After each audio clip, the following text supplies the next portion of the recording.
안녕하세요. 광주 성형외과 의원 성형외과 전문의 이몽철 원장입니다.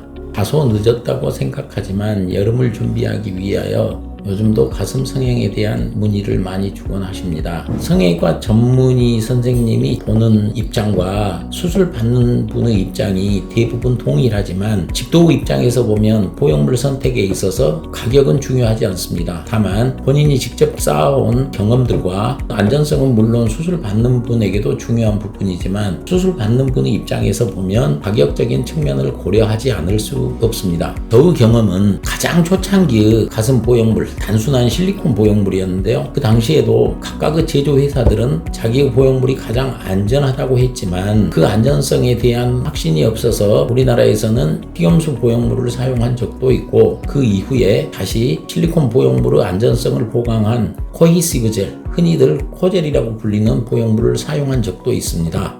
그리고 보형물 크기를 선택하는 기준도 약 30여 년 전에는 남들이 거의 눈치채지 못할 만큼의 크기, 즉 140-150cc 정도의 보형물이 대세를 이루었다고 하면 지금로부터 약 15년 전에는 250에서 280 정도의 보형물을 사용하였고, 그리고 최근까지는 동양인이지만 400 이상의 크기의 보형물을 원하는 분도 적지 않았습니다. 하지만 많은 분들이 서양 사람과 동양 사람의 골격 차이 등을 이유로 요즘은 자기 몸에 적당한 핏, 저의 경험으로 보면 320cc 전후 보형물을 가장 많이 사용하는 듯 합니다. 물론 본인의 원에 따라서 더 크게 하고 적게 하는 것엔 수술상의 방법에 있어서 문제는 없습니다. 의사 선생님들께서 집도를 오래 하시다 보면 최신의 학습보다는 본인의 경험에 의존하는 경향이 높습니다. 하지만 보형물의 안전성을 고려한다면 여러 가지 최신 논문에 대해서도 우리가 반드시 학습해야 하고, 나아가서는 보형물 선택 기준이 되는 것 중에 하나는 미국 식약청, 미국 FDA나 유럽연합의 식약안전청의 허가를 받은 제품을 사용하는 것이 조금 더 안전하다는 생각입니다. 그런 이유에서 수술 받는 분들도 주의해야 되는 사실입니다. 과거 보형물이 이 실리콘 보형물의 벽이 한 겹으로 나와 있어서 혹시나 있을 파열에 대비한 점에 조금 소홀한 점이 없지 않나 싶습니다. 그래서 제가 모티바 보형물을 사용하는 이유는 이 실리콘 보형물이 세 겹으로 이루어져서 혹시나 모를 파열에 대한 안전성이 더 확보되어 있고, 이미 10여 년 이상의 미국 식약청 인증을 받았고 그동안 제가 사용해본 경험을 토대로 모티바 보형물을 권합니다. 특히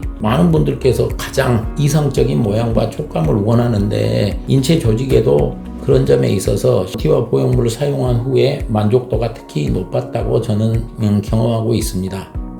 저의 경험에 의하면 저는 가슴 보형물에 대한 100% 확신이 서질 않습니다. 그런 이유로 제가 보형물을 선택하는 기준에 있어서는 제 스스로가 각종 보형물에 대해 인위적인 손상을 가한 후에 장기간 동안 보형물의 변화를 관찰하고 있습니다. 특히 1년 반 전에 손상을 주었음에도 불구하고 모티바 보형물은 코젤, 코이시브한 성격을 가지고 있어서 1년 반 동안 손상을 주었음에도 흘러내리지 않고 그 모양의 형태를 그대로 유지하고 있습니다. 많은 분들이 수술 받는 병원이나 의사 선생님을 선택할 때 온라인 카페나 아주 단기간의 결과를 가지고 추천을 하거나 추천을 받는 경향이 있습니다. 하지만 집도하는 의사 입장에서 저에게 가슴 수술 받는 분을 최소 1년 반 정도 추적 관찰하고 있습니다. 그렇게 오랫동안 추적 관찰하는 이유는 수술 후 초창기의 아주 작은 변화에도 집도의가 그 사실을 알게 되면 다른 방향으로 관리하는 방법을 학습시킬 수도 있고, 초창기에는 좋은 촉감이나 모양을 가졌지만 체질에 따라서 그 변화가 심해지는데 그 심해지는 변화를 최소화시킬 수 있기 때문입니다.